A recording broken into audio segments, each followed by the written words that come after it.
દિવસે બજારમાં આપણને ફરી પાછી ખરીદદારી આવતી જોવા મળી છે। જે આપણે છેલ્લા 2 દિવસથી બાયોન ડિપ્સની ચર્ચા કરી રહ્યા હતા, એ જ પ્રકારનો આજે કંઈક માહોલ છે। ગઈકાલે થોડો ઘણો આપણને ઘટાડો આવતો જોવા મળ્યો, પરંતુ ત્યાંથી આજે સારી એવી શરૂઆત આપણને થતી જોવા મળી છે અને અત્યારે 24,700 ને પાર નિફ્ટી ડિસાઇસિવલી કામકાજ કરતો દેખાઈ રહ્યો છે। બીજી તરફ નિફ્ટી બેંકમાં પણ જુઓ, અત્યારે તો પોઝિટિવ કામકાજ ચાલી રહ્યું છે। દિવસ દરમિયાન થોડુંક અહીંયા મ્યુટેડ કારોબાર રહ્યો હતો, થોડું ઘટાડો આવ્યો હતો, પરંતુ ફરી પાછો એક વખત ગ્રીન ઝોનની અંદર એટલીસ્ટ અત્યારે નિફ્ટી બેંક આવ્યું છે અને મિડ કેપ અને સ્મોલ કેપ બંનેમાં એક સતત આઉટ પરફોર્મન્સ છે આજના દિવસે। સતત બીજો દિવસ કે જ્યાં બંને ઇન્ડાઇસીસ આપણને સારા એવા વધતા દેખાઈ રહ્યા છે, એટલે એના પર એક ફોકસ ખાસ કરીને રાખીશું। અને ઇન્ડિયા વિક્સ થોડો 18ની નીચે આજે આવીને 17, 17.5ની આજુબાજુ સેટલ થઈ રહ્યો છે, એટલે એના પર પણ એક ફોકસ ખાસ કરીને રાખવાનો રહેશે। હવે આજના દિવસે જો તમે સ્ટોક સ્પેસિફિક એક્શન ક્યાં વધી રહી છે, તો નિફ્ટીના ફ્રન્ટ પરથી તમને આજે જ્યાં વધારો છે એમાં ટાટા સ્ટીલનું કાઉન્ટર જુઓ, 4.5% ઉછાળો છે।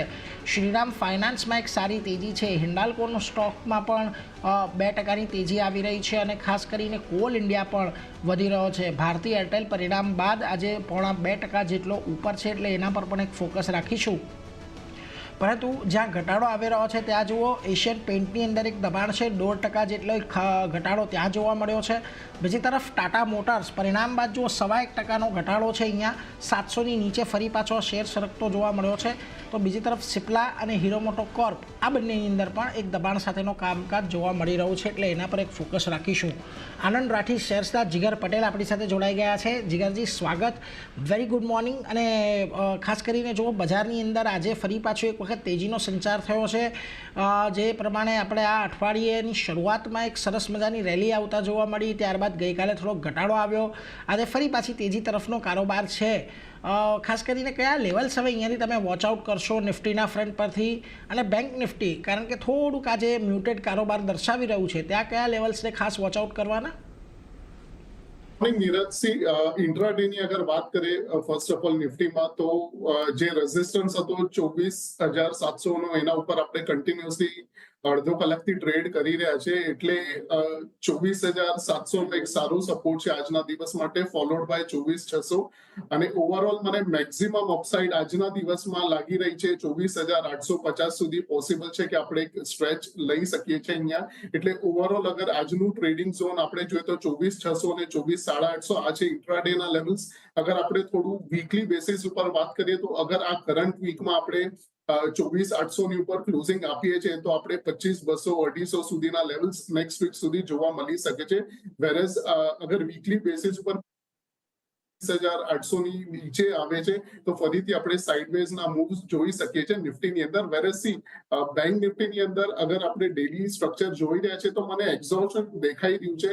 નો ડાઉટ આજે માર્કેટમાં ઓવરઓલ આપણને તેજી દેખાય છે, બટ બેંક નિફ્ટીમાં જોઈએ તો થોડું એક્ઝોશન છે હાયર લેવલ્સ ઉપર, એટલે આની અંદર એક વખત ક્લોઝ આપણને 55,500 ની ઉપર મળે છે તો જ આપણને ફરીથી 56,500 સુધીના લેવલ્સ જોવા મળશે। બટ ઓવરઓલ બેંક નિફ્ટીનું વ્યૂ એ રહેશે કે અગર હાયર લેવલ્સ ઉપર પ્રોફિટ બુક કરવાની જ સલાહ રહેશે અને એક સારું એવું પુલબેક નીચે આવે છે અરાઉન્ડ 54,500 સુધી, તો જ આપણે આની અંદર ફરીથી ફ્રેશ બાય કરશું। ત્યાં સુધી આની અંદર વેટ એન્ડ વોચ જ રાખશું બેંક નિફ્ટીની અંદર।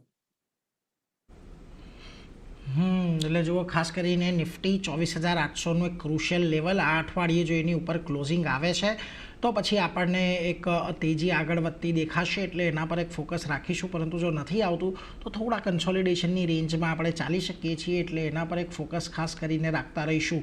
પરંતુ આજના દિવસે હવે આપણે સ્ટોક સ્પેસિફિક ચર્ચાની શરૂઆત કરીએ અને સૌથી પહેલાં મેટલ સ્ટોકની ચર્ચા કરવી છે, એમાં પણ ખાસ કરીને ટાટા સ્ટીલની ખૂબ સારી તેજી આપણને ટાટા સ્ટીલના કાઉન્ટરની અંદર છેલ્લા ઘણા દિવસોની અંદર આવતી જોવા મળી છે અને એમાં પણ આજના દિવસે જુઓ તમને 4%નો એક સારો ઉછાળો જોવા મળી રહ્યો છે। જીગરજી, 155ની ઉપર આજે ફરી પાછો સ્ટોક નીકળ્યો છે।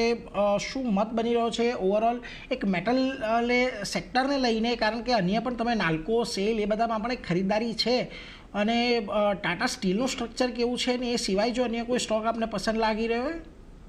સૌથી પહેલા તો ટાટા સ્ટીલમાં તો હમણાં ફ્રેશ બાયની સલાહ નથી, બીકોઝ વન સાઇડેડ મૂવ આપણે જોયો છે 127 થી કરન્ટલી આપણે ઓલમોસ્ટ 157 છે અને પ્રીવિયસ સ્વિંગ હાઈ પણ 160 છે, તો આની અંદર પ્રોફિટ બુકિંગની સલાહ રહેશે કરંટ ભાવેથી 160 સુધી। અને વીકલી ક્લોઝિંગ અગર આપણને 155 ની ઉપર આવે છે તો જ એક આપણે રીએસેસ કરી શકીએ છીએ કે બાય કરવો કે નહીં। એઝ ઓફ નાઉ આની અંદર પ્રોફિટ બુક કરવાનું રહેશે. અને જે સ્ટોક મને પસંદ આવી રહ્યો છે સ્ટીલમાં એ JSW સ્ટીલ છે. આની અંદર આપણે ફ્રેશ ખરીદારી કરી શકીએ છીએ કરંટ ભાવેથી. સ્ટોપ લોસ આપણે 985 નો રાખશું. કરંટ ભાવ 1007 ચાલી રહ્યો છે. ટાર્ગેટ જે રહેશે 1040 ને 1050.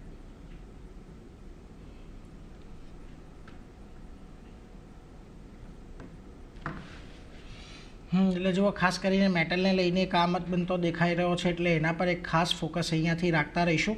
પરંતુ એ સાથે જ અત્યારે